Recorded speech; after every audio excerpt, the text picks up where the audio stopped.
is there we go. wonderful today, everybody, and welcome to One the World with Paul Seaburn and his sidekick, John Donalo. And today is St. Patrick's Day. So I hope you are all wearing your green, even though I am not.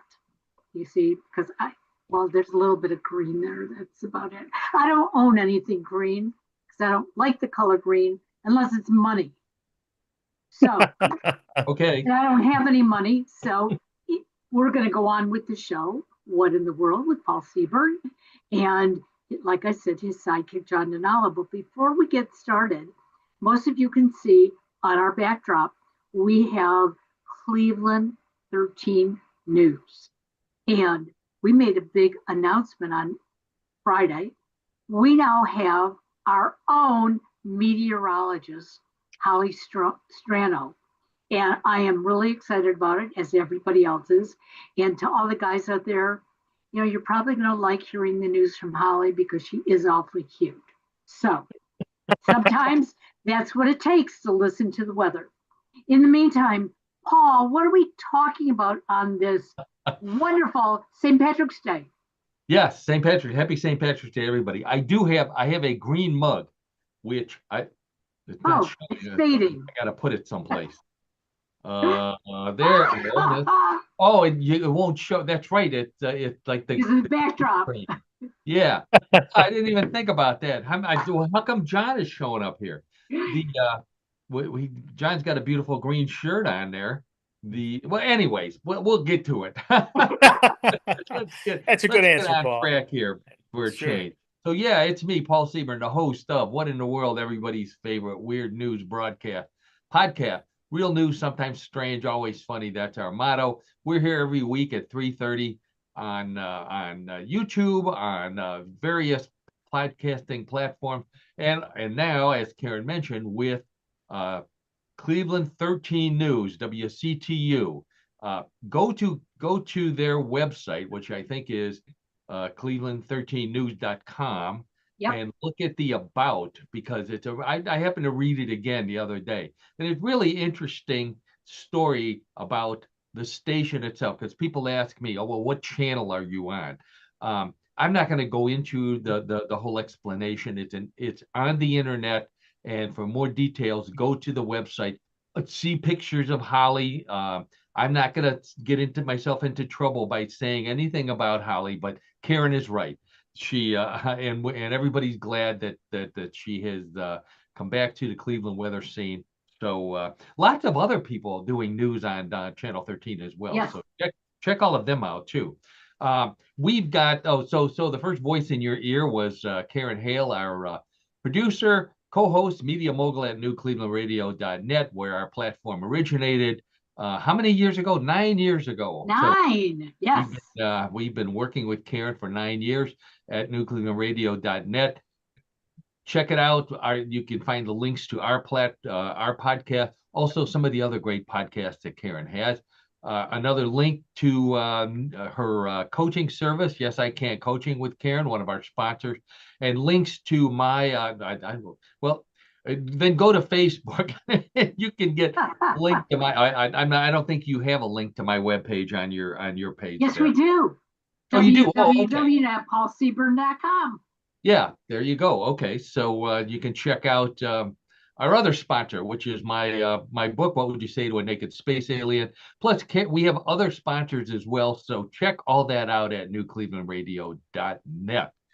The other voice you hear in your other ear is our other co-host, our color commentator and host of What in the World of Sports, my old buddy John Donalo, looking very dapper, even though he's not Irish, but he is green. How you doing today, John? Oh, doing well, and yeah, in honor of Ireland and St. Patrick and so on and so forth. I got my green on today, so yeah, thanks, Paul. Thanks for the intro. There we go. I can see my green mug here. So there you go. Since I am holding up a green mug, there's a picture of Goulardi on it. So for our viewers from the Cleveland area, don't need no introduction to Goulardi. He was he's a Cleveland icon, horror movie, bad movie host from the 60s.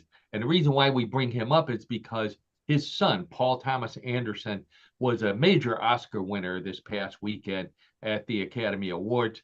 So we're proud of him, even though he wasn't born in Cleveland, but his father was, or no, I don't think his father was born in Cleveland either, but he's a Cleveland icon. So I wanted to give a shout out to him today.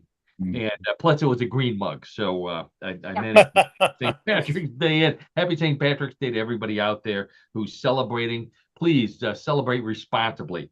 So what do we got going on here? I'm glad that if we are live. So for all of you joining us live, thank you so much for doing that. If not, you're watching us in the future on YouTube or listening to us on one of the other platforms. Thank you so much for joining us. Here's what's coming up. This is the biggest news next to Paul Thomas Anderson. The biggest news just, and then, well, we'll talk about it in a second.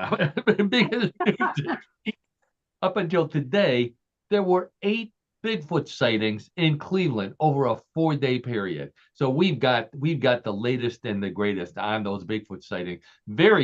Extremely close to where Karen lives, very close to where I live, a little bit farther away from where John lives, but nonetheless, we all consider Bigfoot to be ours now because he's appeared so many times in Cleveland.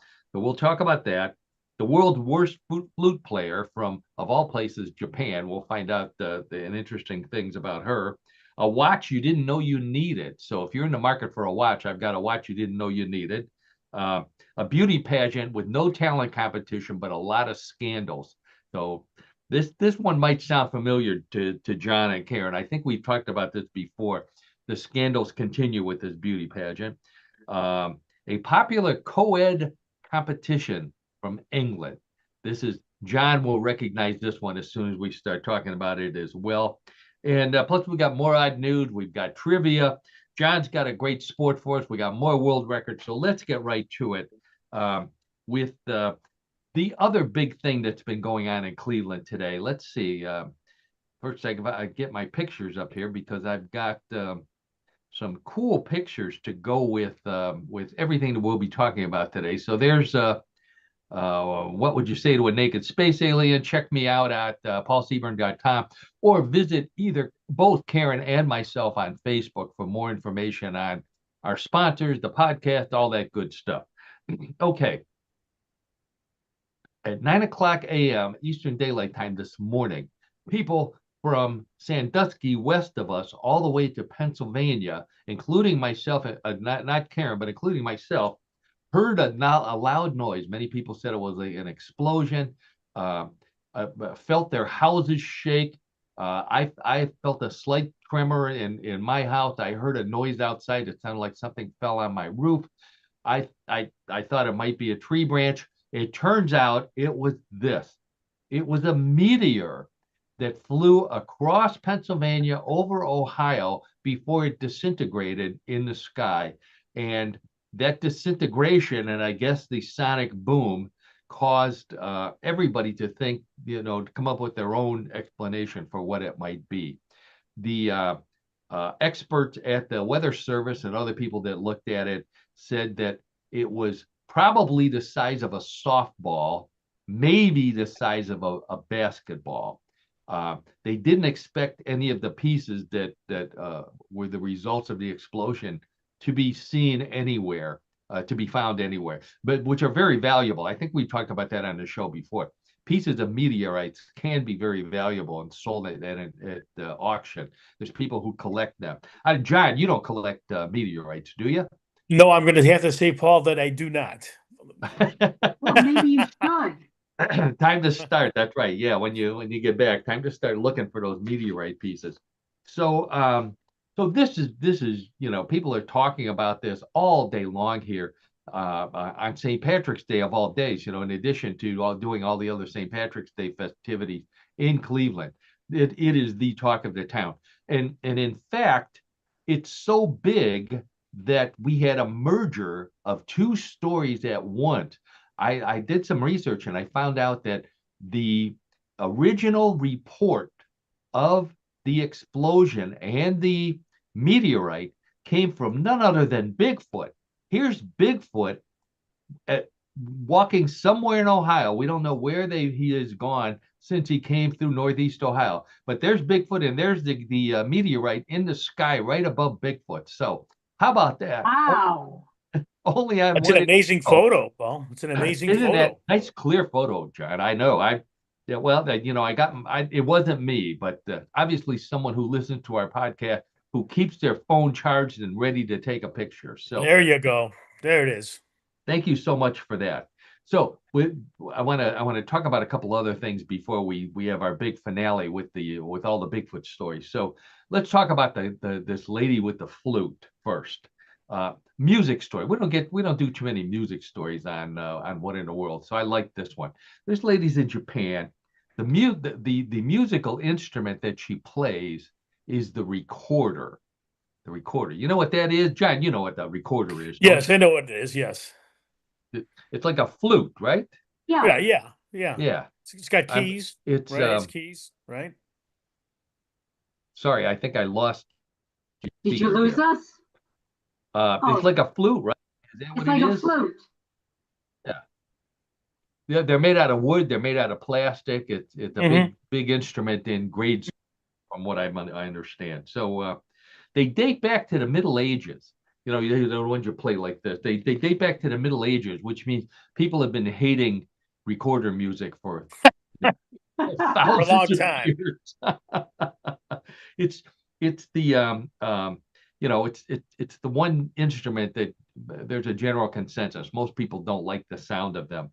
I can remember when we had recorders and when we were going to school and had musical assembly, the most musical usage of a recorder was to use it as a drumstick rather than a flute. I think people liked that. They enjoyed that more. So anyways, this lady is an actual professional musician. Her name is Haruka To-Go. I think that's her handle on social media, Haruka. She can play not one. This is why we're talking about it. She plays not one, but two recorders at the same time. Now, I know you're asking, how could she do that? How could she play two at How once? can she do that?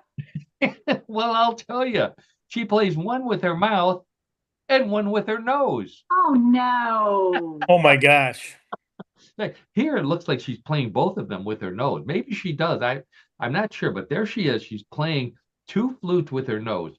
So now the Japanese people now have two reasons to hate the recorder. One is the sound of it, and the other is this lady who plays it with her nose. Yeah. So to accomplish this, she has you can see in this photo, she's resting one of the recorders, a shorter one, on a loaf of white bread. Loaf of white bread. It's not Wonder Bread, although I don't read Japanese, but I'm not sure that doesn't look like a Wonder Bread. No, no, I don't think so. So she uses it to prop one of the recorders up while she's playing. So when her and her siblings were growing up, they never had a peanut butter and jelly sandwich that wasn't completely squished and flat. Because, she had to, we can't, don't complain because she has to practice. She actually does paid shows. She gets paid to do this. Hard to believe, but she's never the main act in the show. She's usually sandwiched between two other acts. Oh, where's your horn? Boy, that was an early pun. That was an early one, yes. And then I didn't realize this. It has to be white bread in order to play the recorder, because if it's not rye bread instead of a recorder, it would be called a rye-corder. Oh. That's not even worth a horn. That's not even worth a horn there. So, no. Karen, you always ask this question. How did she figure out that she could do something like this? Yeah, how did she figure it out? I have no idea. Theory, You're an honest man, Paul. You're an honest man. I know. My theory is that she had an older brother, and he says, I'll give you a choice. I'll either put your Barbie in the microwave, or you can stick this recorder up your nose and blow on it for me. So she decided she loved her Barbie too much, so she shoved this recorder up her nose and exhaled, and the rest is history. Probably. Yep. Yeah, I'll go with that one. So she does give concerts. If you go to one of her concerts, for God's sake, don't sit in the front row. Yeah. And if you do, Oh, wear a raincoat. You know, like Gallagher. Remember when Gallagher, the comedian, he used to do shows and smash all kind of stuff on stage. the Everybody, watermelons, right? He used to a smash watermelons. watermelon. Yeah, that's right, John. Did you ever see him live? They have not. No, I did not. Karen, you're the comedy person. Do you ever see Gallagher live? No, I have. Nope. Oh my God. With one of the funniest shows I have ever seen in my life. And I don't like people who do prop comedy, but boy, was he funny. And we sat way in the back because Donna didn't want. So, anyways, okay. So now we'll talk about. I want to talk about this watch, the watch that you didn't know you need. John, you got a watch on? I do, as a matter of fact. I don't have My a. Apple Watch. My Apple Watch. Karen, you Yeah. have one on as well. Okay. On my Apple Watch. Yep. Wait. Okay. So are they both like Apple watches, or is John? Yeah. do you- Mine is. Mine's an Apple Watch. Yeah. Both of them. Okay. So if you're wearing your Apple Watch or your other kind of watch, you can't wear your Rolex or whatever your other favorite watch until now. This is the watch that you didn't know you needed. This is called the Smartlet One watch, and it's actually a watch band. It's not a watch, but it allows you to wear two watches at once. Wow. How about that? So you can wear your Apple Watch and your Rolex on the same wrist. Wow. Yeah, how about that? This is for people who want you to think that they're too busy for just one watch. Yeah, I guess so. I'll tell you what, if you're a guy, I'm telling you right now, women won't think that at all. What they'll think is that you're a two-timer. That's what Oh, I'm sorry, John. We're going horn, downhill. please. Horn, please. There we go. So Okay. this reminded me, and I used to go to New York a lot, and I would see these guys downtown in Manhattan at Times Square. The guys in the overcoats that would roll up their sleeve, and they'd have an armful of watches trying to sell them to you. I can just imagine one of those guys trying to sell one of these. It's it's got a fake Rolex and a fake Apple Watch. So Ah. it's a Nolex and a Snapple or something like that. Okay. Or worse, a Crapple. That's what it would be. So it's perfect for if you want to time your steps while somebody's chasing after you to steal your Rolex. That I can't think of any other reason why I would wear two watches.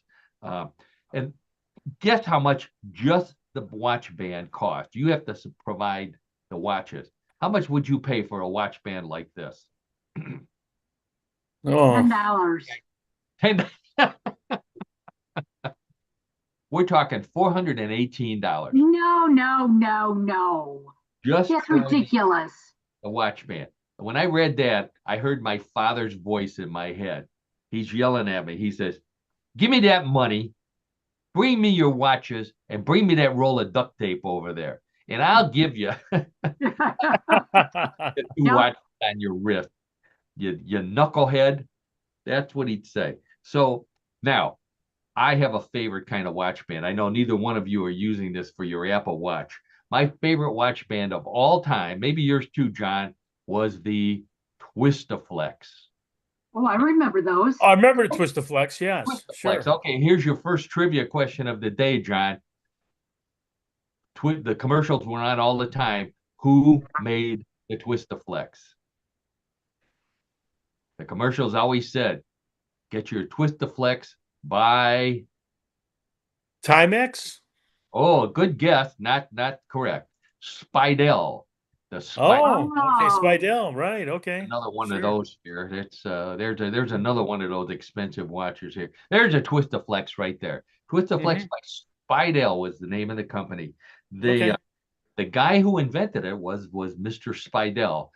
Back around 1900, he started making jewelry, Twistaflex jewelry, and eventually determined that the watch bands were the way to go. So his grandson got the patent for the Twistaflex wristwatch band in 1946.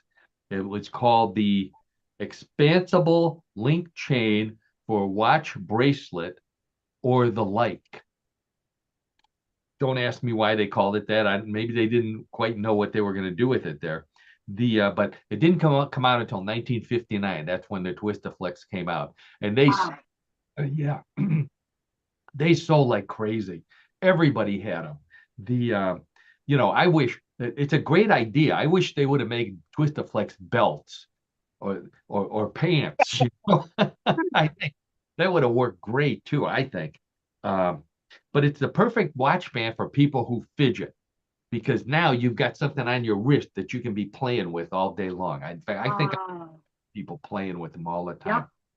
Worst watch if you have a hairy arm, which of course I had. So they were constantly, the hairs were constantly getting caught in the Twistaflex, but I didn't care. They were cool. So, we wore them. You still got one, John? No, you know what? I do not. But I did have one, back in the day. But yeah. Boy, I'm surprised. I do have one. I think I have two. I think I have my dad's and I also have mine. So, okay. oh yeah, I wear them all the time. So while we're on the subject of things we don't need, a team of scientists from China and Australia used genetic engineering. It's already scary right here. They used genetic engineering to create something they called an aromatic tomato that smells like popcorn. It has, in their write-up, they said it has a delightful popcorn-like aroma. A tomato smells like popcorn. They said the smell is so realistic of these tomatoes when they're still not ripe yet, they're still on the vine. They smell like an empty box of Orville Redenbacher microwave popcorn. So it hasn't got the smell yet. Can you imagine? How much would you pay for something like that, John? Or does it even appeal to you? It doesn't appeal to me at all. I have to say that. No, I don't think that it's the perfect tomato to throw at people who say they like the taste of diet popcorn, because nobody likes the taste of diet popcorn. You're just saying that because you want to be impress us. You want to justify your purchase, right? Yeah. Yeah, that's the kind of tomato I'd throw at them. The perfect tomato to eat while you're thinking about all the other diseases that these people could have spent their time curing instead of working on tomatoes that smell like popcorn. I figured out a way that I can create a tomato that smells like popcorn. All you have to do is go to an office and put the tomato in the microwave in the lunchroom, right? Yep. Sure. Those things always smell like microwave popcorn. Just put it in there for 5 seconds, maybe. Don't leave it in until it explodes, because it's a violent explosion. Blows the Twistaflex right off your arm. But I agree.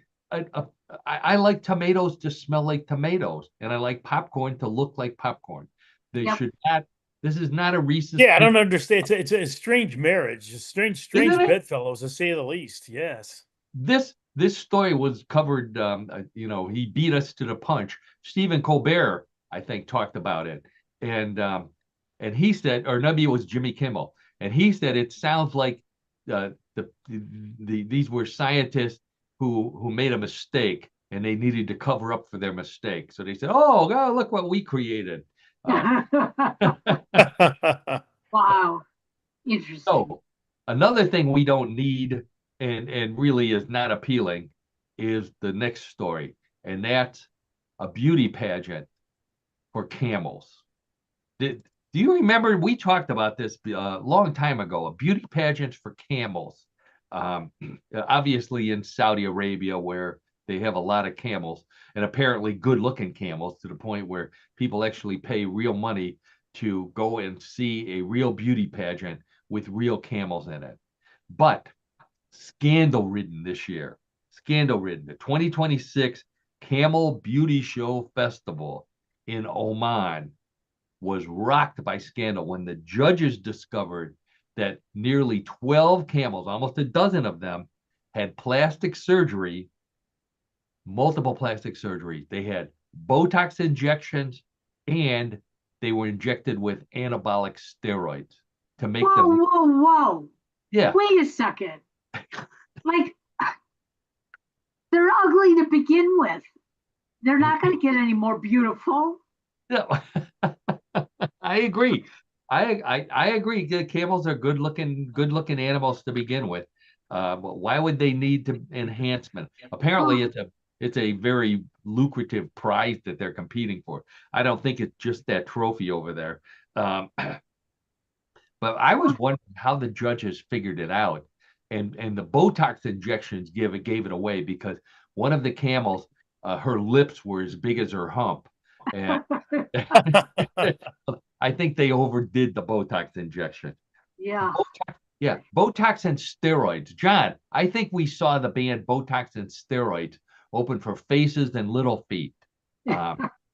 Perfect. You band. you may be right on that, Paul, but I can't pinpoint it exactly. I cannot pinpoint that exactly right No, now. I would go see Faces. I don't know about Little Feet.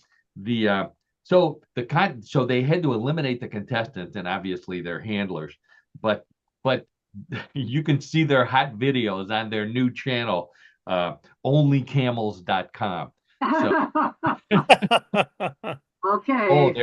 they're hot. Yeah, they really are hot. So they're also working on a new reality show. This is the Camels, obviously. Their new reality show, The Real Camels of Abu Dhabi. So get ready for these beautiful enhanced Botox enhanced camels coming to a television station near you. Can you imagine this happening in the United States? Like, we instead of the dog show, we have the Westminster Camel Show. I don't think anybody would watch that. I know John would. No, I'd be hard pressed to do that, Paul and Karen, and audience. That's for sure. Yeah, not even if there was wagering. Mm-hmm. And there would be wagering. That's probably why so many people watch it. Okay. Well, speaking of animals, this is by far the biggest story. This is the biggest story to hit Cleveland since the invention of instant pierogies. This story has been on the national news. It's probably been on the world news. So had we been on sooner this week, we would have beat everybody to it. And that is the 8 Bigfoot sightings in the Northeast Ohio area. In fact, in an area probably, just a few miles wide, maybe 10 or 15 miles across, very close to where Karen and I live. And John just a little off the picture here, but he's on Route 82 over there. So we're talking about 8 Bigfoot sightings between March 6th and March 10th in Mantua Center, in Streetsboro, in Newton Township, Garrettsville, Windham, Lake Milton. People were seeing Bigfoot all over the place. Lost my page here. I got so excited. So people were saying right off the bat, Bigfoot obviously wants to participate in March Madness in Cleveland. I guess we cover it better than anybody else. The local news people were warning. They were warning people to be on the lookout for something big, stinky, and hairy walking along the side of the road heading towards Pennsylvania. So my first thoughts were, well, maybe it was a Steelers fan who got lost. He's disoriented. He was disoriented. That's right. But then they said that it was coming from Michigan. So then they said the warning, if you do go out looking for Bigfoot, don't wear an Ohio State jersey if they're coming from Michigan. So you got to watch from both sides. Oh, yeah. Mm-hmm. Yeah. So I was actually in this area on Friday. A friend of the show, Larry, hosts a poker party once a month that I'm part of, and he lives right along that Route 303 near Streetsboro. So we're playing poker, and he lives in the last house in his little subdivision, and the room that we were in overlooks the valley, which is right. His yard falls into this valley. So I told everybody, I said, we need to be looking for Bigfoot, and I told them about all the sightings. So they got all scared. man, I made a killing. I made more money that night because they were so distracted by looking for Bigfoot. I didn't even have to look at my card. I was just just raking in the pot. Hey, I There love you it. go. So Well, good for you, no, Paul. Good for you. thank you, John. No photos, no photos. What the Bigfoot people were saying that the sightings were too quick. You know, people were driving or they were just too sudden to be able to and too short to be able to pull out a phone and take a photo. However, there were a couple of photos that I did find. One of them was from my favorite bakery, maybe Karen's too. It's called Stan's Northfield Bakery, and it's very near Route 82 and 303 that you can see on that map. Bigfoot actually. Oh, here's a. They were always taking advantage of this. Here's a picture of a T-shirt. I went to Portage County and all I got was this lousy T-shirt. There's Bigfoot in it. But this is the one I really liked here. Oh, I guess I didn't put the picture up here. There was a picture of Bigfoot carrying a donut and a punchki from Stan's Northfield Bakery, which means maybe we should be calling him Sasquatchki, not just Sasquatch, Maybe. right? Yeah. Yeah, Who that sure. Bigfoot was Polish. We have talked about this on the show, John and Karen. You remember what's Bigfoot's favorite food? Number one is apples. Number two is donuts. Yes. So Yep. maybe if we really want to see Bigfoot, we need to stop at Stan's and get a dozen punchkis and then head to the Cuyahoga Valley National Park. Yeah. Don't wear your OSU sweatshirt. That'd be a good experiment. So That'd be a good John, experiment to do. yeah, we'll make a road trip. Plus we get some punchkis for ourselves as well. Oh, So- yeah, sure. It's just so here's Bigfoot celebrating St. Patrick's Day with some donuts from Stan's Northfield. Oh, there's Stan's Northfield has their sign in the back there. Yep. So here's this was first reported by the Bigfoot Society, which is a YouTube channel that I belong to, and they got the first reports. So on March 6th, there was a witness in Mantua County who saw a 9-foot tall Bigfoot, brown male, standing 120 feet away. Ran at a high speed when they saw it. So my first thought was, how did they know that this Bigfoot was a male? Because we've seen pictures. Look at this guy right here. Can you tell if that's a male or a female? I have no idea. No, Like no, an you ugly can't. female. Only thing I can think, maybe the Bigfoot was wearing a John Deere cap, which Oh, yeah, okay, I don't green. think. Have you ever seen a woman in a John Deere cap? No, I don't think so. No. So then the next day in Mantua, somebody saw an 8-foot Bigfoot with long arms and dark brown hair. They also heard footsteps and grunting before finding oversized muddy footprints. Now, of course, they didn't take pictures of the oversized muddy footprints. So it was an 8-foot tall, had big footprints. Sounds like a Steelers fan to me still, but especially if the muddy footprints were in somebody's house, they didn't wipe their footprints on it. It sounds like somebody from Pittsburgh. The big day, though, was March 9th.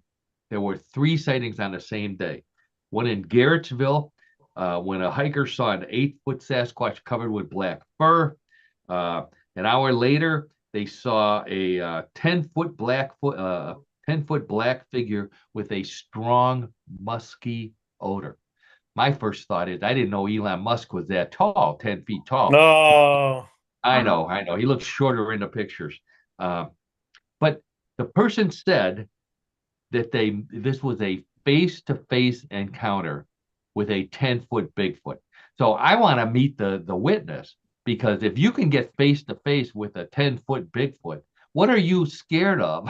Listen, 10 feet tall yourself, unless they were standing in a second floor window looking out and saw the Bigfoot peeking into the window. Well, if you go face to face, you must be 10 feet too. Yeah, exactly, Karen, exactly. They probably, maybe it's somebody who installs those drop ceilings in basements. They walk on those stilts. Paul, I have to ask. Oh, yeah, sure. Any opportunity for a photograph? Heck no, John. No photographs. Not a Oh, okay. All right. So the then there was another one. Now all of these were during the day. There was another one in Wyndham. Wyndham? Wyndham, yeah. This guy, he said that the Bigfoot was a 6 foot tall brown figure running with an impossibly long stride. Now, if you're 6 feet tall, you don't have an impossibly long stride. You have a 6 foot tall person's stride. I'm not sure what they're talking about. Plus, if you have big feet, you can't make a long stride. John, have you ever seen a hurdler with big feet? No, No. no. You've No. seen They don't. you've seen They just don't swimmers. exist, Paul. They Yeah, don't you've exist. seen swimmers, but no, if you're a hurdler, the last thing you want is big feet. And then other things big too, that you don't smash them along the hurdle. But mostly, and I remember this is a family show. That's right. So on March 10th, Trumbull County, a witness observed a massive black shadow between 8 and 10 feet tall. So a lot of them are around 10 feet tall, crashing through the brush. They said it was way bigger than a bear. So, I agree with that. Bears are not 10 feet tall. So a lot of people were saying, oh, it's just the bear that wandered over from Pennsylvania. But many of the witnesses said, no, it wasn't a bear. They know what bears look like. So the Bigfoot Society people are saying that they believe that it's a family group or multiple subjects migrating eastward. That's what came from their report. Either a group, a family of Bigfoot, or multiple, like friends of Bigfoot, FOBs, walking, migrating from Michigan to Pennsylvania. And back when I worked for Mysterious Universe, I remember doing a story a few years ago where there was a similar progression from Michigan through Ohio to Pennsylvania. And there was talk again about this being a migration trail. And in fact, the Bigfoot Society people talked about that too. They said that they call it the Greenway Highway. And it's kind of like a strip of forest, not necessarily parks, but just they just happen to be connected enough that there's a string of green stretching down from Michigan, across Ohio, and into Pennsylvania that could easily hide a Bigfoot and provide it with enough food to eat while traveling with their family or with their friends going to a Steelers game, or maybe the Pirates. The Pirates will be playing pretty soon. Yeah. Opening day. Yes, that's true. My theory, though, after looking at this, because the sightings were all in Ohio and near where we live, this is a hotbed of Catholics, and this is Lent, and it's fish fry season. And Bigfoot knows you can't get better fish fries than at Catholic churches in Cleveland, Ohio. So that's my theory. That's why. How about that? Sounds good. Yeah. I'll go. So, John, again, I apologize for no Bigfoot photo. I did the best I could here with our. No, I'm sure you did. I was just hoping to, I think it's in our future eventually to get a crystal Believe clear. it or not, Northfield Bakery. The Northfield Bakery is a fantastic bakery. The lady there, I can't remember her name. The owner, she was on one of the cooking shows, the baking shows, and was the top cookie baker on the show. Oh. Right before we went on the air, I didn't have enough time to add the photo to my collection here, but she came out with a cookie, an iced cookie that had a picture that like the picture of the meteor going over and Bigfoot pointing to the meteor on a cookie. So they're not a sponsor, but they're my favorite bakery. I love their punchkis. I love their bread and all the other Polish delicacies they have. So I'm going to give them a plug anyways. All right. So I want to finish with one of John's favorite sports. I know John's our sports guy, but this is a news item that was a weird sport that he has covered previously. John, it's your favorite one from England, of course. The results, we just got the results of the 2026 UK wife carrying competition. Remember Oh yeah. about that? Oh yeah. One picture here says it all. One Yeah. day, don't worry, I got plenty more. So there's the official picture from the UK wife carrying race 2026, won by two people from Finland, a couple from Finland. Timu Tovinen is the guy's name, and his girlfriend. So you don't have to be a wife; you can be a girlfriend as well. Jada Lenonen. So it's Jada and Timu, both from Finland. They ran up and down a hilly course in 1 minute and 45 seconds, with Timu carrying Letta. Looks more like this here. They won a barrel of locally brewed ale and the rights to brag for a year that they won the UK Wow. competition. How Wow. about that? Wow. I don't know about you, John, but I have never carried my wife in any position, certainly not like this. But Hey, guess what, Paul? I have to say that I agree with you. yeah, Neither have I I. didn't even, the traditional carry your wife over the threshold. I didn't even do that. Not that I couldn't do it under normal circumstances, but I was wearing platform shoes because it was the 70s and that's what you did. And, and my I love it. Donna said, "There's no way you're picking me up while you got those on." And I wasn't going to take my shoes off. So we just went in. There you go. Yeah. Okay. So I've never carried her. I have carried her purse and I have carried her luggage. And together they weigh about as much as she does. So, I at least know how heavy she might be. So Timu, this is the way Timu carried Jada. This is the technique that was developed by an Estonian team in the early days of the competition. So instead of, for those of you not looking at the pictures, instead of holding your wife in your arms in front of you, what they do is they flip her over their shoulders so that her rear area is in the back of his head and her feet are pointing in front of him, and the rest of her hangs down his back. There's the cleanest description I can give you Yeah. of the Estonian maneuver, as they call it. Well done, Paul. Well done. Estonian hold, yeah. Believe it or not, in Estonia, there are two beers that were inspired by this particular way of carrying your wife. There is the Budweiser and Oh. and the Heinekens. Ah, Oh. How about that? Yeah, you deserve that. I know. Okay, so a number of men were slapped after saying the Estonian hold was good for carrying women, but too risky for carrying the barrel of ale home after they won. So the women didn't like that. When asked why, they interviewed some women. They asked them why they would subject themselves to being carried like this. Most of them held up riding crops and said how much fun it was to beat their husbands in the butt while he was carrying her. Oh boy. Now, John, here's a few more pictures. When you covered this, I remember you covering this. This is people in the normal Estonian hold position here. I thought that this was on a flat course, but believe it or not, look at this. It's like a steeplechase. They actually Wow. Yeah, jump, right. yeah, they jump over bales of hay while their wives are on their shoulders. And I don't have a picture of them, but then they go, there's a water area that they have to run through. And then here's another guy, these guys jumping over the bales of hay. And then people in the crowd throw water at them while they're running. Yeah. Now, I thought maybe it's because the guys were starting to get a little overheated with the wife in the position that they're carrying them. I certainly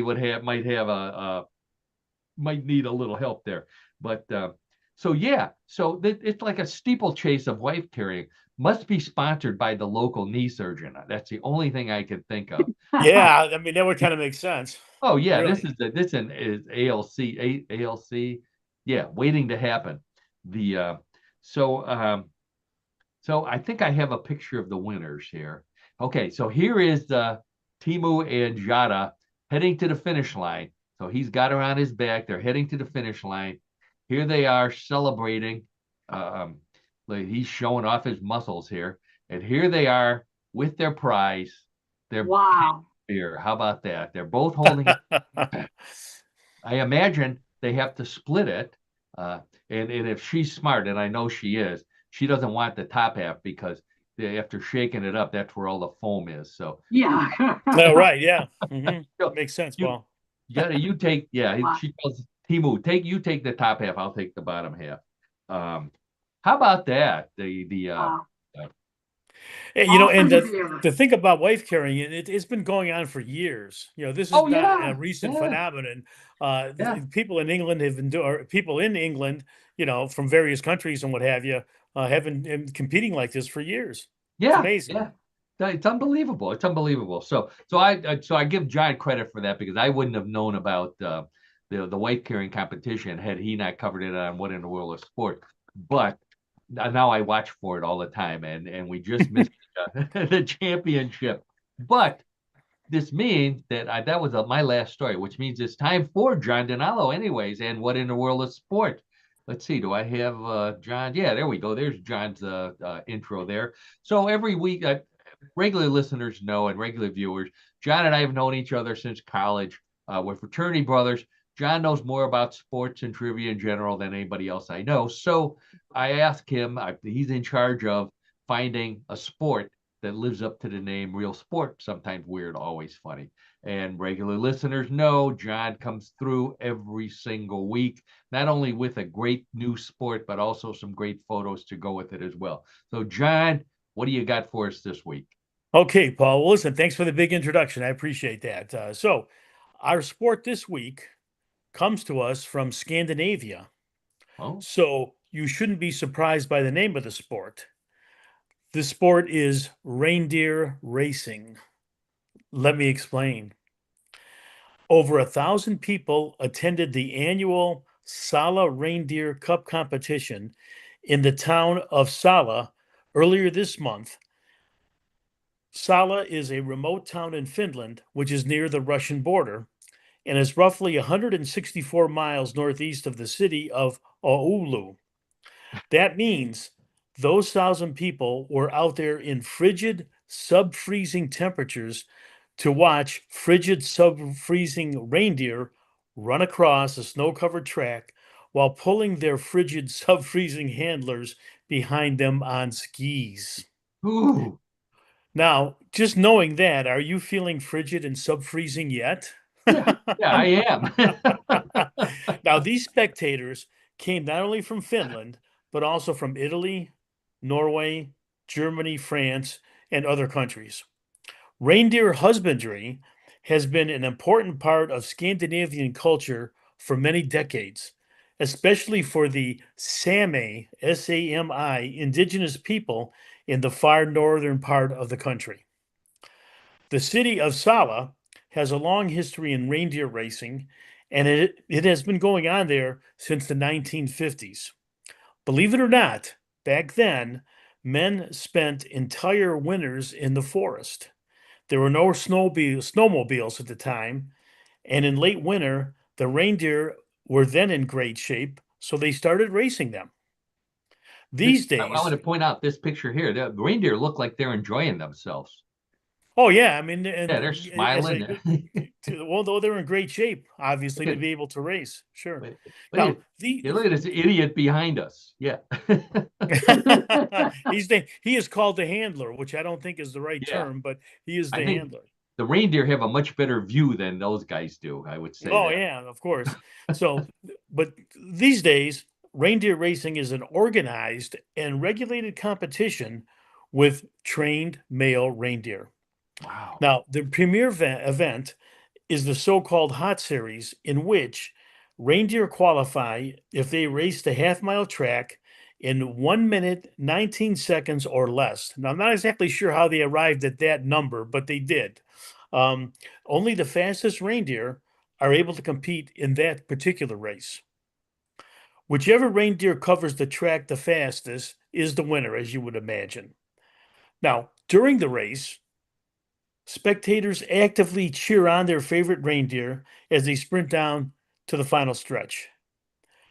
But in between races, people kept warm with reindeer soup and campanissu, a traditional local pastry from Sala. And There you go.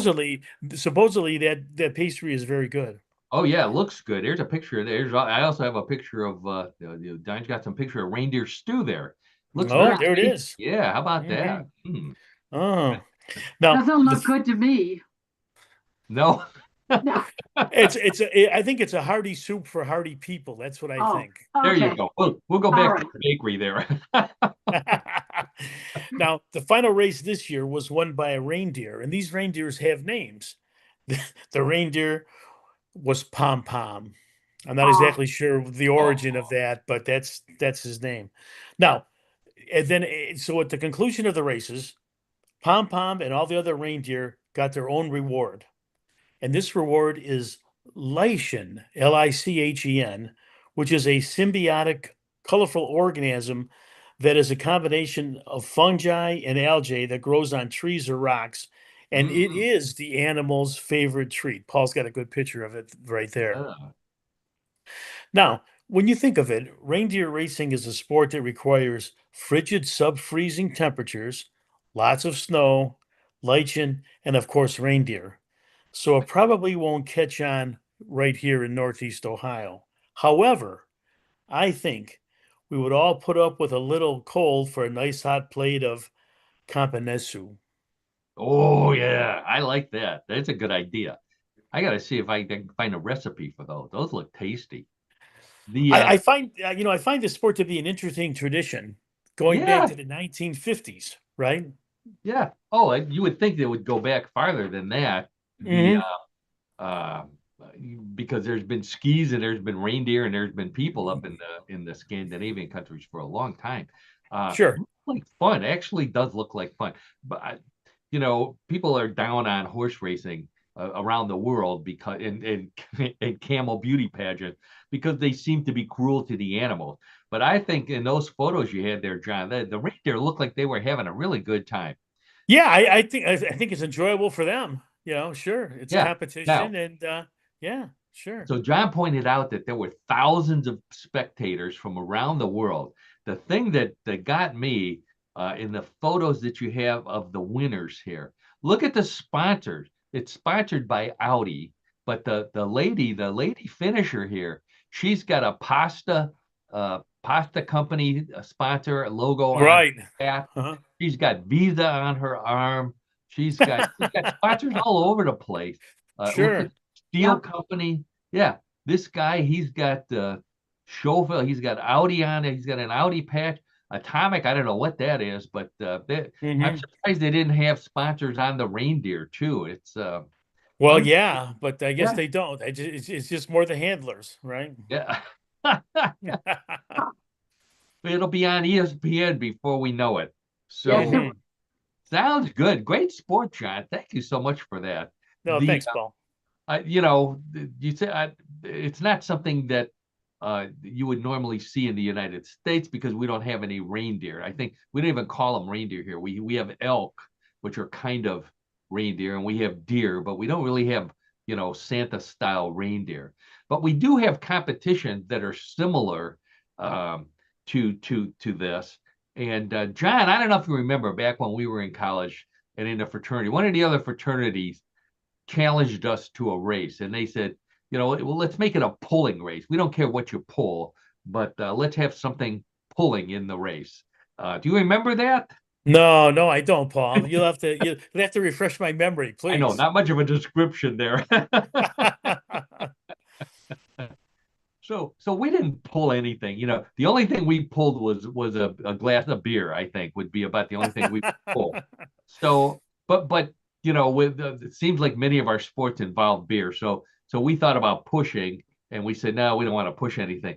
So we thought about carrying. Kind of like the wife carrying thing. Although we weren't allowed to carry any of the co-eds, or they wouldn't let us. That was back when feminism started. So we thought about.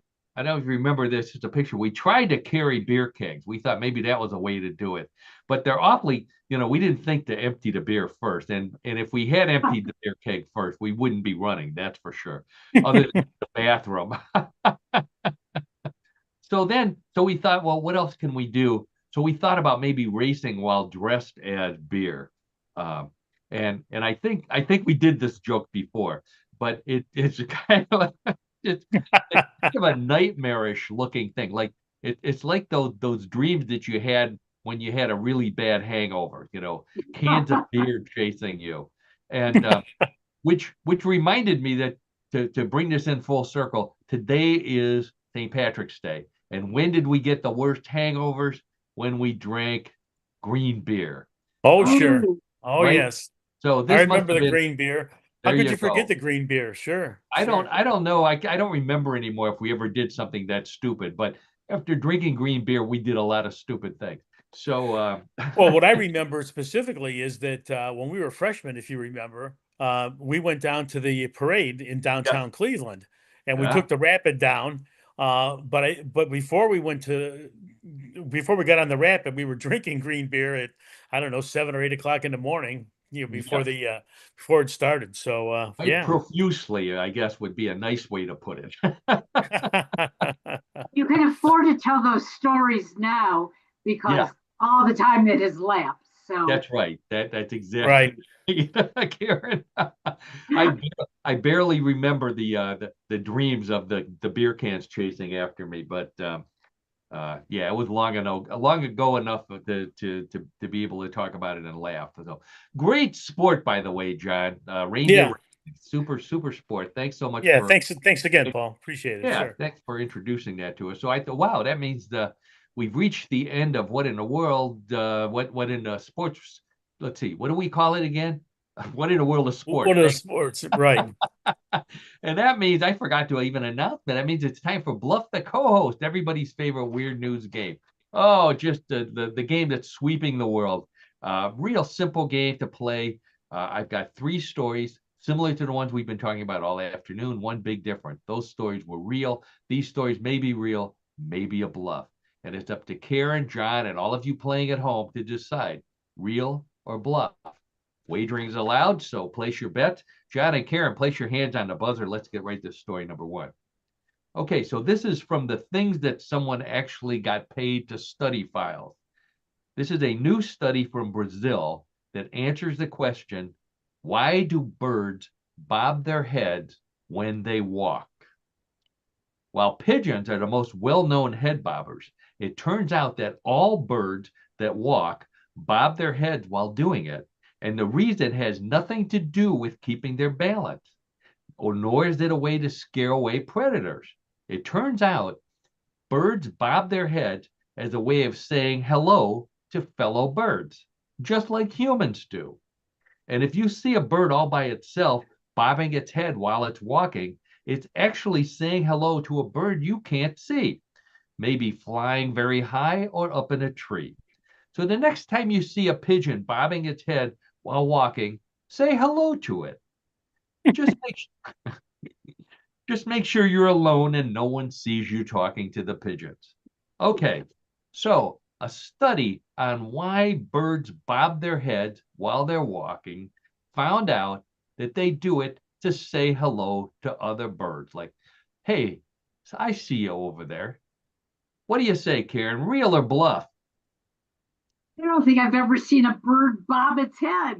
I think this is a fun story, so I'm going to say it's fictitious. No, wait. Where's my dictionary? It's fictitious. That means bluff, right? Yes, right. Okay. Karen says it's a bluff. John, how about you? Well, there's money for all kind of studies, as we all know, and I'm going to say that the Brazilians got this one right. I'm going to say that they discovered the real reason why birds do bop their heads, and I'm going to say it is because they say hello or are greeting their fellow creatures. So I'm going to say it's a real story. Okay, John says it's a real story and a real study. Let's check with the judges. And I probably should give half a point to both of you because it is a bluff. However, there was a study on why do birds bob their heads while walking, and it's actually to keep their balance. It's not to say hello to other. Oh, okay. Well, Karen, so But Karen got that right. Don't get your hopes up, John. I'm not going to give you half a point. No, Karen, I don't need that. That's okay. Karen's got that one fair and square. That's fine. you're going to have to earn it on your own. All Karen, right, okay. Karen gets the point because it was a bluff. So it scores 1-0. Let's get right to story number 2. Social media isn't just for people anymore. A mini Vietnamese potbelly pig in California just set a world record for the pig with the most followers on Instagram. It has 1.1 million followers.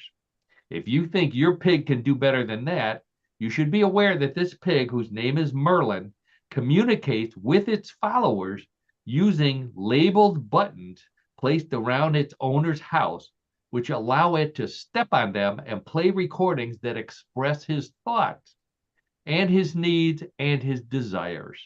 Regular followers who speak with Merlin say he helps them with their bad days and their depression and their anxiety, while Merlin enjoys when his fans send him treats for playing their requests. It's all in good fun, or at least it is until Merlin's followers start sending him money and urging him to run for office. Okay, so a pig with 1.1 million followers on Instagram who communicates with his followers using labeled buttons that play his responses. Real or bluff? John, we'll start with you. Well, I'll tell you what, Paul, on this one, I'm going to pray that this is a bluff. Because if this is a true story, I'm just shaking my head. That's all I can say. Not bobbing his head, shaking his head. Shaking my head, right. I'm going to say it's a bluff. Okay. All right. John says that's a bluff. Karen, how about you? I'm going to disagree. I'm going to say it's real because pigs have become domesticated. And so it's possible that it's been trained how to do this. And I can see Instagram blowing up like that. So sure, real. Karen says it's real. There's a real pig with 1.1 million followers on Instagram that it communicates with by stepping on buttons. I'll give you a chance to change your answer there, Karen. Nope. Karen says it's a real story. John says it's a bluff. Let's check with the judges. And the judges say, congratulations go to Karen. That is a real story. Oh my gosh. Well, isn't that I'll amazing? be shaking my head. I'll be shaking my head all night. That's all I know. 1.1 million followers of a pig. Yeah. Unbelievable. Okay. So that means the score is 2-0. Karen in the lead, but points are doubled in round number 3. So John can come roaring back and at least tie it up. So let's see what happens here. Yeah, then everybody goes home a winner, tied. Okay. Story number 3. The new McDonald's Big Arch half-pound burger is having a hard time developing a following, but that may change once people find out about Big Arch beer, which is a lager developed by a brewery in Chicago, which is near the McDonald's world headquarters. The company got permission from McDonald's to use the name Big Arch, but the brewery would not, or McDonald's would not share the recipe for its ingredient, especially the secret Big Arch sauce. So the brewery used artificial intelligence to reverse engineer some sample Big Arches to recreate the taste in liquid form, which it then adds to the hops during the brewing process. Reviewers say that the Big Arch beer tastes like a burger soaked in beer, but that may be good enough for McDonald's restaurants in Europe where they can actually serve alcohol and are looking forward to adding Big Arch beer to the menu to make a real Big Arch Happy Meal. Okay, so the company in Chicago making Big Arch beer to go along with McDonald's new Big Arch sandwich. Real or bluff? Back to you, Karen. Well, as soon as you said the Big Arch Happy Meal, now I have to say it's a bluff because the Happy Meal's for the kids and you wouldn't give the kids beer. So I'm going to say you're bluffing me. Okay, Karen says it's a bluff because Happy Meals are for kids. Okay, this is Europe though. You know, they give I their know, kids wine. I know. Oh, They okay. get wine, not beer. Okay, I got it. Okay, Karen says it's a bluff. John, how about you? Oh, yeah, I agree with Karen. It's got to be a bluff because it's just too contrived. I mean, getting artificial intelligence involved to try to make sure that they can find out what are the ingredients, so the beer will taste like a burger. I just don't see it. I just Doesn't don't see appeal to it. you, huh? No, no. All right, so both Karen and John say Big Arch beer is a bluff. Let's check with the judges, and the judges say it doesn't appeal to them either. That is definitely a bluff. All Karen, right. interesting logic there, Karen, on the Happy Meal. I didn't even think about that Happy Meals are for kids. And John says, who would use artificial intelligence to make a beer that tastes like a burger? I agree with that too. I'm not sure There's that going to be somebody who will. yeah. You know that. Oh, Yeah, if there's sure. money, Yeah. if Mhm. there's money to be made, somebody will do it. We already know Yeah. that on so many other stories we've talked about on What in the World. So wow. So that means Karen is the winner this week, and John spends the week working on those flashcards. Flashcards for sure. And congratulations, Karen. Another Thank you. trifecta for you. It's Yeah. another trifecta. Yeah. 2 weeks in a row. You can Yeah. go out and celebrate. Get yourself a green beer and celebrate this afternoon. I think I'm staying in because it's snowing out. It is. I can't believe it. That's right. It is snowing. Anyways, so that's the end of What in the World. I want to thank Karen Hale, our co-host, producer, media mogul at newclevelandradio.net. Thank you, Karen, again, for all the things you do for us, for our podcast, for all the other great podcasts on the show, for being our liaison with Channel 13, Cleveland News 13. Cleveland 13 News. Cleveland 13 News. Thank you. That's part of your job is to correct me on that Yes. week.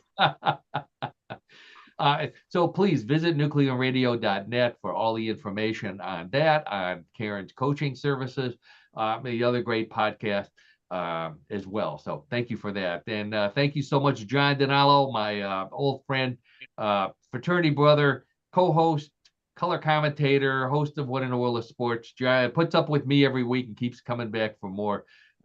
He even studied. He actually does have a box of flashcards. We're going to have to show those flashcards someday, John.